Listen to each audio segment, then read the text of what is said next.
तो वहीं चलिए बात कर लेते हैं नीट पेपर लीक की। जी हाँ, नीट पेपर लीक को लेकर देश भर में सरकार की किरकिरी हो रही है।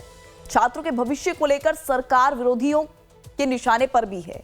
जगह जगह विरोध प्रदर्शन हो रहे हैं और इस बीच शिक्षा मंत्रालय से जुड़ी संसदीय समिति ने नीट पेपर लीक मामले में एनटीए चेयरपर्सन और अधिकारियों के साथ बैठक की है। इस दौरान संसदीय समिति ने एनटीए को लेकर कड़ी फटकार लगाई है। कांग्रेस सांसद दिग्विजय सिंह की अध्यक्षता वाली संसदीय समिति ने एनटीए यानी कि नेशनल टेस्टिंग एजेंसी के अध्यक्ष प्रदीप कुमार जोशी और उच्च शिक्षा सचिव विनीत जोशी को तलब किया है। इस दौरान समिति ने नीट यूजी 2026 परीक्षा में हुई कथित गड़बड़ियों और पेपर लीक की जांच की प्रगति की समीक्षा की। इसके अलावा एनटीए में सुधार के लिए बनाई गई के राधाकृष्णन समिति की सिफारिशों को लागू करने में हो रही देरी पर भी एनटीए से जवाब मांगा है। समिति ने एनटीए अधिकारियों से 21 जून को होने वाली नीट यूजी पुनर्परीक्षा की तैयारियों और सुरक्षा उपायों का पूरा ब्यौरा मांगा है। नीट यूजी पेपर लीक मामले संसद की शिक्षा मामलों की संसदीय समिति ने आज एक बैठक की। इस बैठक में एनटीए के डीजी अभिषेक सिंह को बुलाया गया था।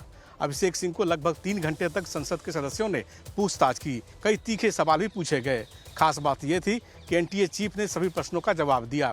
संसद सदस्यों ने उनसे पूछा कि जब प्रश्न पत्र लीक हो चुका था तो फिर इतना समय क्यों लगाया गया परीक्षा को रद्द करने में। एनटीए चीफ ने जवाब में साफ साफ कहा कि जैसे ही उनके सिस्टम को मालूम हुआ कि परीक्षा पेपर लीक हो गया है तो उन्होंने तुरंत इस एग्ज़ाम को रद्द कर दिया और सीबीआई को इस जांच सौंप दी है। उन्हें इस बात से इनकार किया कि एनटीए पारदर्शी रूप से काम नहीं कर रही है, लेकिन विश्वास दिलाया कि 21 जून को जो री एग्ज़ाम होगा वो पारदर्शी होगा और सही प्रकार से फ्री एंड फेयर होगा। साथ ही साथ उन्होंने ये भी विश्वास दिलाया कि जनवरी में जब एक बार फिर से नीट यूजी का एग्ज़ाम होगा तो वो कंप्यूटर बेस्ड एग्ज़ाम होगा और इस बार कोशिश की जाएगी कि किसी प्रकार की त्रुटि इसमें नहीं रहे।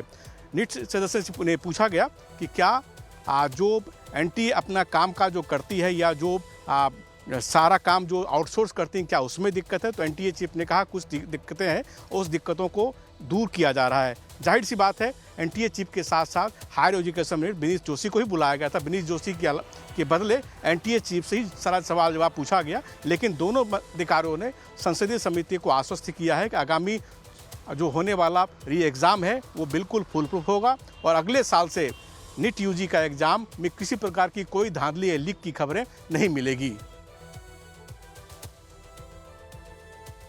वहीं सूत्रों के मुताबिक समिति के सदस्यों ने नीट पेपर लीक मामले पर तीखे सवाल उठाए और एनटीए से पूछा कि प्रश्न पत्र आखिर कैसे आउट हुआ। कुछ सांसदों ने तल्ख लहजे में कहा कि इतनी बड़ी कमियां एनटीए को पहले से क्यों नहीं पता चल सकी। समिति के सवालों का जवाब देते हुए एनटीए के डीजी ने कहा कि मामले की जानकारी मिलते ही जांच सीबीआई को सौंप दी गई थी। एनटीए के डीजी ने भरोसा दिलाया कि सीबीआई रिपोर्ट में जो भी कमियां सामने आएंगी उन्हें दुरुस्त किया जाएगा ताकि भविष्य में इस तरह की घटनाओं की पुनरावृत्ति ना हो। तो जहां एक तरफ नीट पेपर लीक को लेकर समिति ने एनटीए से सवाल किया है, जवाब किया है, दूसरी तरफ विरोध प्रदर्शन थमने का नाम नहीं ले रहा है। जयपुर में कांग्रेस कार्यकर्ताओं ने नीट यूजी पेपर लीक को लेकर बीजेपी मुख्यालय तक विरोध मार्च निकाला है। आलम यह कि राजस्थान प्रदेश कांग्रेस कमेटी के अध्यक्ष गोविंद सिंह डोटासरा ने यह तक कह दिया है कि पेपर चोर रंगे हाथों पकड़े गए हैं। धर्मेंद्र प्रधान के राज में पेपर लीक हो रहे हैं। आज स्पष्ट हो गया है कि लाखों बच्चों का भविष्य बीजेपी ने बर्बाद कर दिया। इस्तीफा दो, मोदी जवाबदारी लो,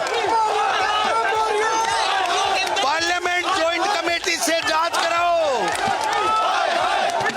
पार्लियामेंट की कमेटी से जांच कराओ, जेपीसी से कराओ। मोदी धर्मेंद्र प्रधान सब नीट चोर है, धर्मेंद्र प्रधान नीट चोर, धर्मेंद्र प्रधान नीट चोर, नीट चोर, धर्मेंद्र प्रधान इस्तीफा दे। बीजेपी दमन कर रही है आंदोलन का, इनके यहाँ पेपर चोरी हो रहे हैं, लाखों बच्चों का भविष्य बर्बाद कर रहे हैं। देखिए, धर्मेंद्र प्रधान के इस्तीफे के लिए कांग्रेस ने प्रदर्शन किया है। बीजेपी के नेताओं की इसके अंदर मिली भगत है। धर्मेंद्र प्रधान जी का खुली छूट है उनको, और अब सीबीआई इस मामले को धीरे धीरे कमजोर करने में लगी हुई है। हमारी डिमांड थी कि सुप्रीम कोर्ट के जो सीनियर जजेज हैं उनकी निगरानी के अंदर इसकी पूरी जांच हो, क्योंकि पेपर लीक पहला नहीं है। पिछला पेपर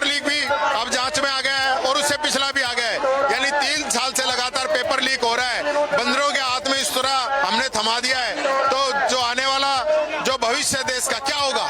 बच्चे सुसाइड कर रहे हैं, उनके लिए सरकार कोई मदद नहीं कर रही है। बड़ा विचित्र खेल है इस सरकार का।